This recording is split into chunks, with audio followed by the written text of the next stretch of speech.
Hi hello Telangana రాష్ట్ర ప్రజలకి తెలుగు ప్రజలందరికీ నమస్తే, గుడ్ మార్నింగ్, శుభోదయం. ఈ రోజు మన ప్రజావాణి తెలుగు దినపత్రికలోని మెయిన్ పేజెస్ అండ్ వార్తా విశేషాలు ఎట్లా ఉన్నాయి ఒకసారి మనం చూద్దాం.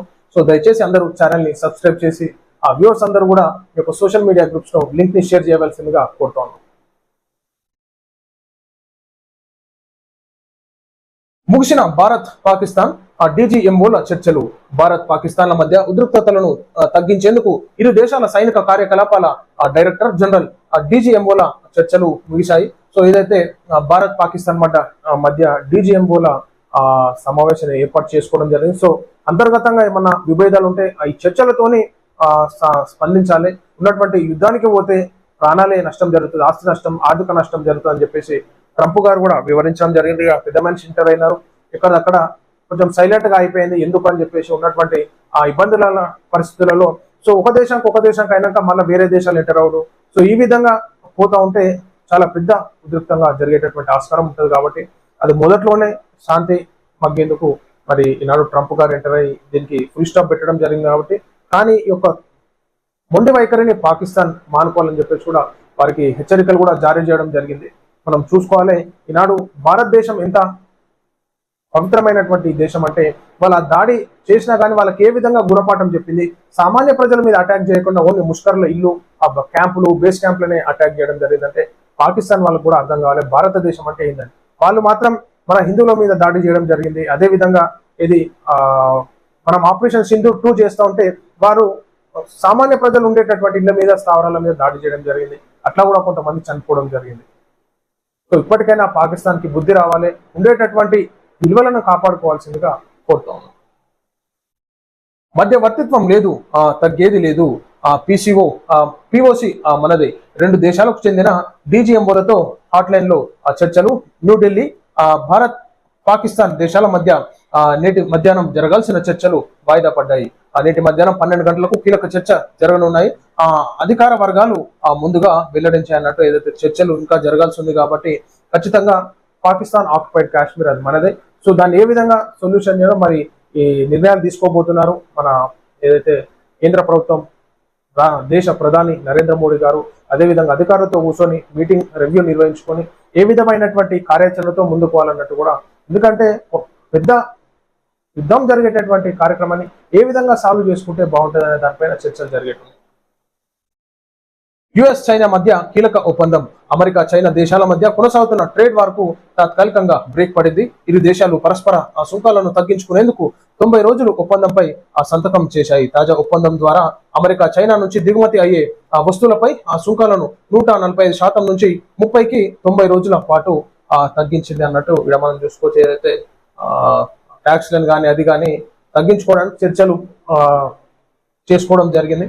సో ఏ దేశానికి ఎక్కడ ఇబ్బంది జరగదు. సో అన్ని ప్రపంచ దేశాలు కూడా ఈనాడు ఆర్థికంగా డెవలప్మెంట్ అవ్వడానికి కృషి చేస్తూ ఉంటాయి. కాబట్టి సో ప్రతి ఒక్కటి సక్రమంగా జరిగే విధంగా చర్చలతోనే ఈనాడు సర్దుమణిగేటటువంటి విషయం మనం చూసుకోవచ్చు. ఆర్థిక వ్యవస్థ బలోపేతమే లక్ష్యం, దీనికి అందరూ సహకరించాలి. అన్ని అవకాశాలున్న ఏకైక నగరం హైదరాబాద్. తెలంగాణ రీజనింగ్ తో కార్యాచరణ. డ్రై పోర్టు నిర్మాణం. ఆంధ్రప్రదేశ్ సముద్ర ఓడరేవుతో అనుసంధానం. ఫ్యూచర్ సిటీ నిర్మాణంతో తెలంగాణ ముందంజ.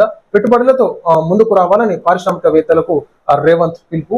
ఆర్థిక వ్యవస్థ బలోపేతానికి లక్ష్యం అన్నట్టు మనకి రేవంత్ రెడ్డి గారు చెప్తున్నారు. వాస్తవం కదా, ఆర్థిక వ్యవస్థే బలోపేతానికి లక్ష్యం అన్నట్టు ముందుకు వెళ్తా ఉన్నారు. కానీ మీరు తెలంగాణ రాష్ట్రం ఏం లేదు, అప్పులు ఏనికి భయపడుతున్నారని చెప్పేసి చెప్పారు కదా ముఖ్యమంత్రి గారు. అసలు ఆ మాట చెప్పాల్సింది కాదు. ఆ మాట చెప్తే ఈనాడు ప్రతిపక్షాలు వచ్చేసి అసలు ఆ మాట చెప్పినటువంటి సీఎంఏనా, ఆయననే అట్లా అనక మన తెలంగాణ రాష్ట్రానికి అప్పిచ్చేది ఎవరు అని చెప్పేసి ఈ విధమైనటువంటి విమర్శలు కొనసాగుతున్నాయి.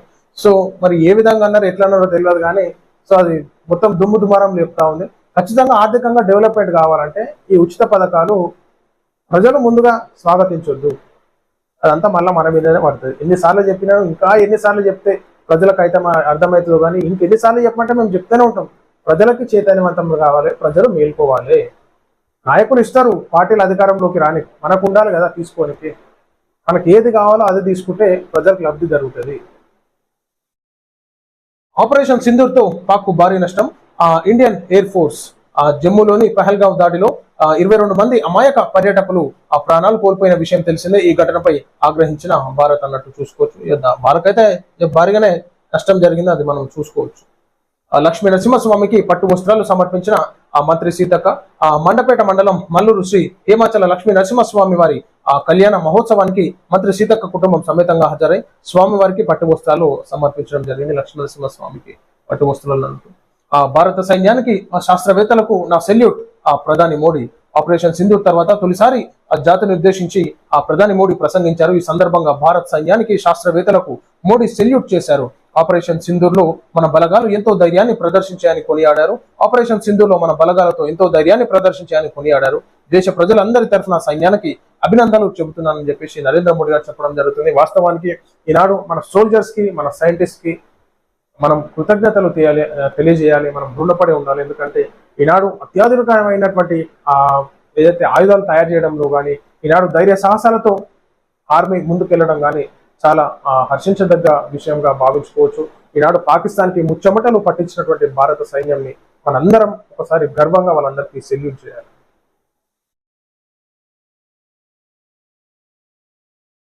నాయని సేవలు మరవలేం. ఆ కార్మికుల శ్రమ దోపిడికి వ్యతిరేకంగా పోరాటం చేసిన నేత నాయని నరసింహారెడ్డి అని బీఆర్ఎస్ వర్కింగ్ ప్రెసిడెంట్ కేటీఆర్ అన్నారు. తెలంగాణ భవన్ లో నేడు నాయని నరసింహారెడ్డి జయంతి కార్యక్రమాన్ని నిర్వహించారన్నట్టుగా ఏదైతే నాయని సేవలు మరవలేమన్నట్టుగా మనం చూసుకోవచ్చు. ఛత్తీస్గఢ్ లో భారీ ఎన్కౌంటర్, 20 మంది నక్సల్స్ హతం. ఛత్తీస్గఢ్ లోని బీజాపూర్ సరిహద్దుల్లో భారీ ఎన్కౌంటర్ చోటు చేసుకుంది. సోమవారం జరిగిన ఈ ఎన్కౌంటర్ లో 20 మంది మావోయిస్టులు మృతి చెందారు. బీజాపూర్ జిల్లా సరిహద్దుల్లో మావోయిస్టులు ఉన్నారంటూ భద్రతా దళాలకు నిఘా వర్గాల నుంచి సమాచారం అందింది. సో మళ్ళా 20 మంది ప్రాణాలు కోల్పోవడం జరిగింది. ఏదైతే మనకి చూస్తూ ఉంటాం నక్సలైట్లు. సో వాళ్ళకి ఈనాడు కేంద్ర ప్రభుత్వం హెచ్చరించింది, జల్లెడ పడతాం. సో ఉన్నటువంటి అందరు మావోయిస్టులు ఎవరైనా ఉంటే ఖచ్చితంగా వాళ్ళందరినీ ఏర్పడేస్తాం, మొత్తం క్లీన్ స్వీప్ చేస్తాం అన్నట్టు. సో అదే విధంగా ముందుకెళ్తా ఉన్నారు.